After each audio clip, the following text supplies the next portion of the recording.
एक नगर में एक सेठ और एक गरीब के घर पास पास में थे। सेठ को कभी मलाल नहीं होता था कि एक गरीब उसका पड़ोसी है। गरीब की बेटी जिसका नाम राधिका था, सयानी हो चुकी थी। एक रोज गरीब ने सेठ से कुछ धन उधार मांगा ताकि सयानी हुई बेटी के हाथ पीले किए जा सकें। परंतु सेठ ने उसे धन देने से इनकार कर दिया। उसी रात सेठ के घर में एक चोर घुस आया। अभी तक सेठ और सेठानी सोए नहीं थे, तो चोर वहीं दुबक कर बैठ गया। सेठ सेठानी आपस में बातें कर रहे थे। देखते ही देखते राधिका विवाह योग्य हो गई है।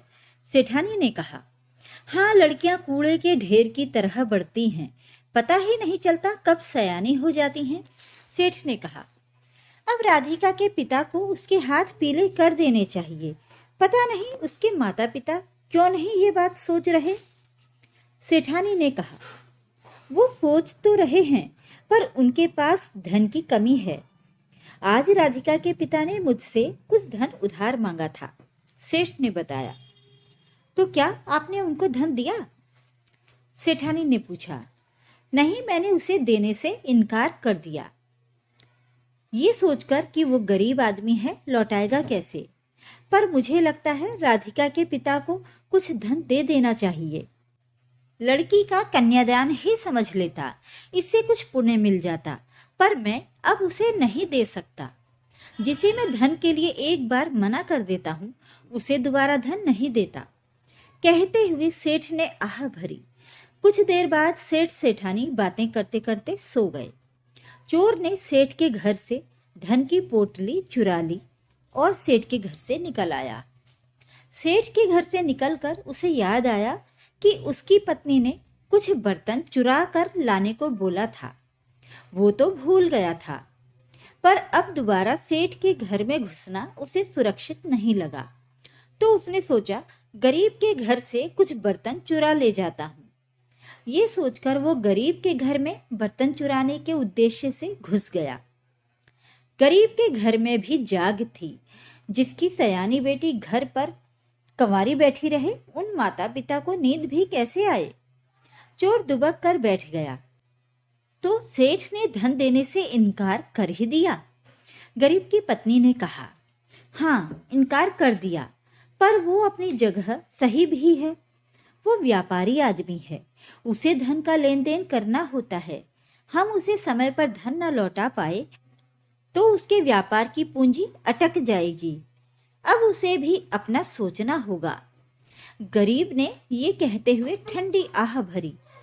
परंतु आप जानते हो ना, राधिका की उम्र 16 वर्ष की हो चुकी है और उन सन्यासी बाबा ने कहा था कि अगर 17 वर्ष के होने तक इसका विवाह न किया तो राधिका की मृत्यु हो जाएगी। राधिका को 17 वर्ष के होने में केवल 4 मास शेष बचे हैं। नहीं तो हमारी इकलौती बेटी हमें बुढ़ापे में बेसहारा छोड़कर भगवान को प्यारी हो जाएगी।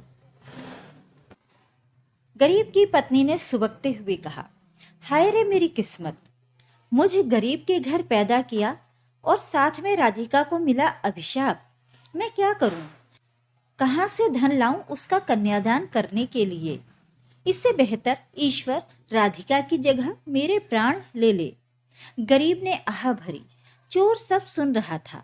चोर ने सोचा, मैं तो अपनी मौज मस्ती के लिए चोरी करता हूँ। असली धन की आवश्यकता तो इस गरीब को है, वरना इसकी बेटी मृत्यु को प्राप्त हो जाएगी। वो संतान को खोने का दर्द समझता था। 2 वर्ष पूर्व उसके छोटे पुत्र की सर्पदंश से मृत्यु हो चुकी थी। मुझसे अच्छा तो वो सेठ ही है, जिसने कम से कम इसे धन देने का सोचा तो सही। उसने रसोई में से कुछ बर्तन चुरा कर अपने साथ लाई झोली में डाल लिए। चूल्हे में से एक कोयला निकाला और आंगन में ये लिख दिया, सेठ की तरफ से राधिका के विवाह के लिए दिया गया धन। एक चोर। उसके पास धन की पोटली रखकर और चुराए हुए बर्तन लेकर वो वहां से रफू चक्कर हो गया, क्योंकि उसे भी पत्नी से उलहना नहीं लेना था। सुबह दोनों घरों में हड़कंप था। सेठ के यहाँ धन चोरी से और गरीब के यहाँ धन मिलने से और बर्तन चोरी होने से। एक बार तो गरीब ने सोचा, क्यों ना धन छुपा लूं, राधिका का विवाह कर दूंगा। फिर उसने सोचा कि लोग पूछेंगे तो क्या कहूंगा, धन कहाँ से आया, और लोग शक करेंगे कि सेठ के घर मैंने चोरी की है।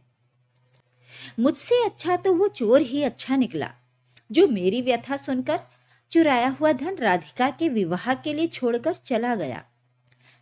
जब एक चोर इतनी दयालुता दिखा सकता है, तो मैं क्या ईमानदारी नहीं निभा सकता।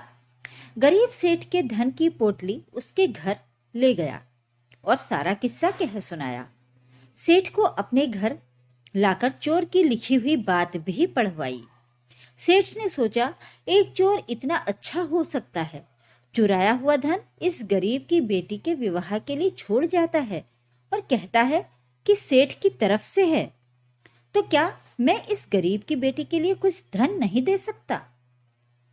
उसने गरीब को उस पोटली में से आधा धन दे दिया और कहा, ये लो, ये धन राधिका के विवाह के लिए है और इसे लौटाने की भी जरूरत नहीं है।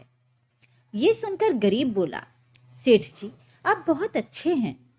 अच्छा ना मैं हूं ना तुम हो, अच्छा तो वो चोर था जिसने राधिका के विवाह की व्यवस्था कर दी। मेरे पास धन होते हुए भी तुम्हें न दे सका और वो चुराया हुआ धन भी दे गया।